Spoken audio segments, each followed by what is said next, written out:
What's up everybody, PG Braun here, president of Blackstone Labs and Prime Nutrition. This is Badass Workout of the Week number 7. We just threw a little monkey wrench into everything and did a circuit for you guys, and now a bunch of people have been asking me about abs. And I've actually made public plenty of times that I actually don't do focused ab training. When I was competing, there was some stuff that I would focus on before my shows, and there's some things that I think that we can all do together that will really improve the appearance of your stomach, because really, as they say, abs are made in the kitchen. So I'm going to teach you 3 exercises when done together are the only exercises you're ever going to need to do, and I'm going to teach you some breathing techniques at the end to control your stomach and keep your stomach pulled in at all times. Let's get into it. Okay guys, the key to really stimulating your abs the right way is to involve reverse curvature of your spine. So what does that mean? When you break down the muscles of your stomach, the girdle, think about functional movements. You are always moving like this, in these directions where your spine is curving down. You never move from the opposite way. It'd be impossible, right? Because all your weight is on your legs. So when you can incorporate moves that are in reverse like that, you stimulate everything from the bottom all the way up, which really stimulates so much more muscle fiber. This is my favorite exercise for stimulating muscle that way. I call these lying leg raises. There's much different names I've heard people call them. The key is focusing on this pulse that you're going to see me do and not getting so caught up and actually just lifting your legs up.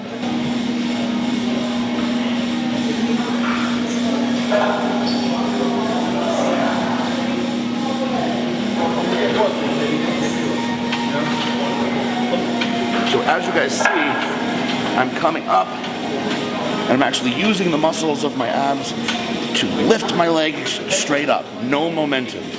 Then I'm using my core to control on the way down, and then lift straight up. That lift right there is extremely important. You can even take it a step farther and just keep it in that pulse move, which is very similar to a reverse crunch.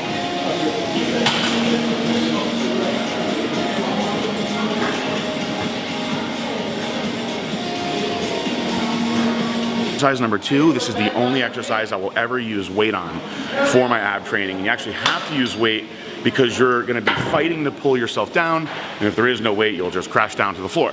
You're going to be kneeling in front of a rack.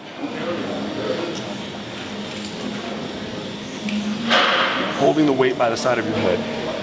You're going to crunch all the way down towards your knees, and then all the way back up. The key to this one is actually opening your stomach up as much as you can, exaggerating the stretch. You want to really feel it pull through your stomach, but you don't want to be pulling your arms. Your arms are going to be fixed the whole time. You're opened all the way up, and then you exhale and breathe and crunch all the way down. Open it all the way up. Crunch all the way down.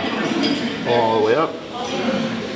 Now, you can actually change the stress by coming across your body slightly, like so, bringing your opposing elbow to knee, and you'll feel it right away.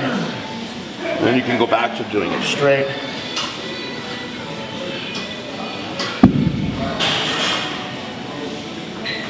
Okay.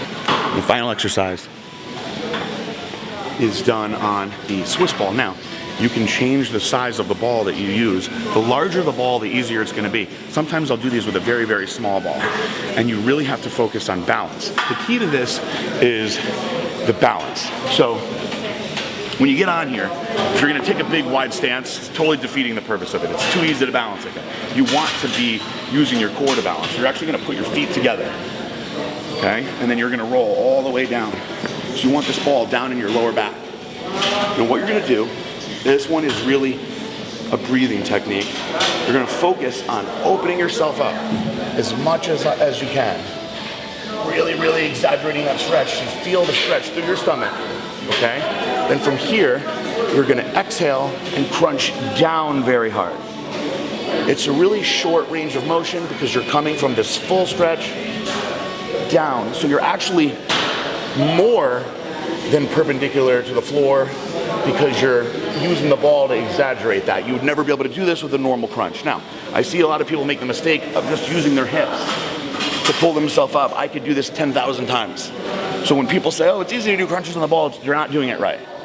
Focus on the breathing, open yourself up, and then crunch down, squeeze, squeeze, squeeze. Open back up again. Exhale, squeeze, squeeze, squeeze, squeeze, squeeze. There you go.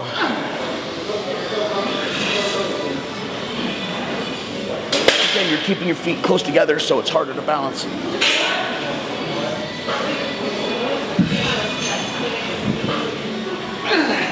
So that's the 3 exercises. Now, when you're gonna do them, they're not really all that difficult to do on their own. So you're gonna put them together for a giant set, which I'm gonna demonstrate right now.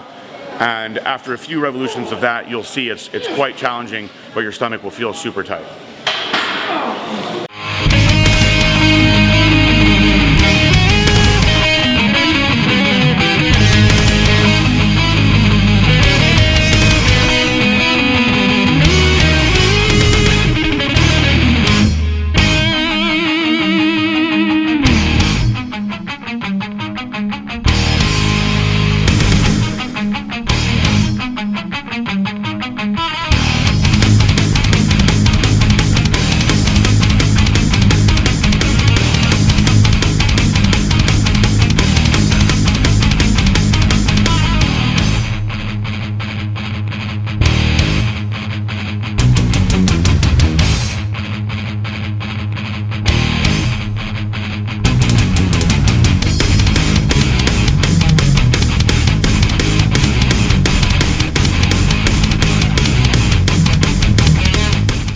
All right, guys, what I'm gonna show you is something that I've been doing for many years, and this exercise is not something that's gonna make you have a better six-pack. What we're doing is we're working on breathing techniques to focus on the transverse abdominis, which is muscle that you can't see that's underneath your six-pack that keeps your abdomen pulled in. And so in the bodybuilding world, for instance, one of the things you hear people say these days is that the guys have these distended bellies or distended guts. Well, even in the regular world, I see a lot of people whose bellies are pulling over their belt. Now, by focusing on these exercises, you can actually train yourself to have your abs pulled in flat and tight at all times. So when I was younger, I would actually wake up every morning and do this for 5-10 minutes every day till it became second nature. So I actually walk around with my stomach pulled in like this all the time now without even realizing it. You guys can too. It's great to start on this earlier.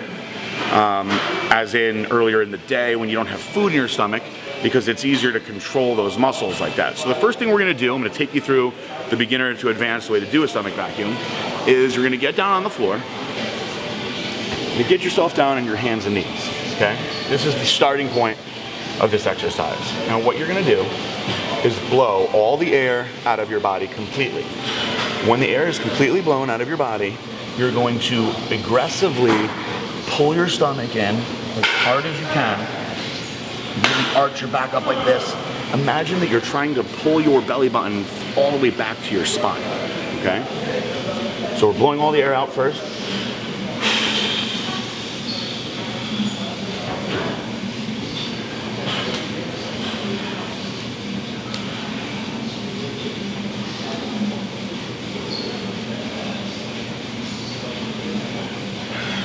Okay, now you're not gonna be able to be breathing while you do it, so it's not something you're able to do for a long period of time, but you wanna pull in as hard as you can and hold it for as long as you can until you start to feel it cramp a little bit, okay? That is the starting beginner variation of a vacuum. Now, when we progress past that to something that you're gonna wanna do all the time, do it for, let's say, 5 holds of as long as you can do, right? The next step is the intermediate, where you're actually taking yourself up to your hands and knees, and again, you're blowing all of your air out and pulling your stomach in as hard as you can.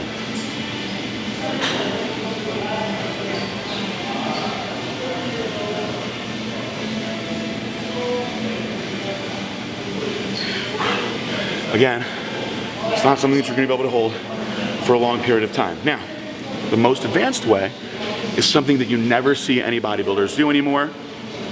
I myself am not even able to do it. I've seen Jose Raymond do it. I've seen a few of the top bodybuilders, very, very few, be able to do it to some extent.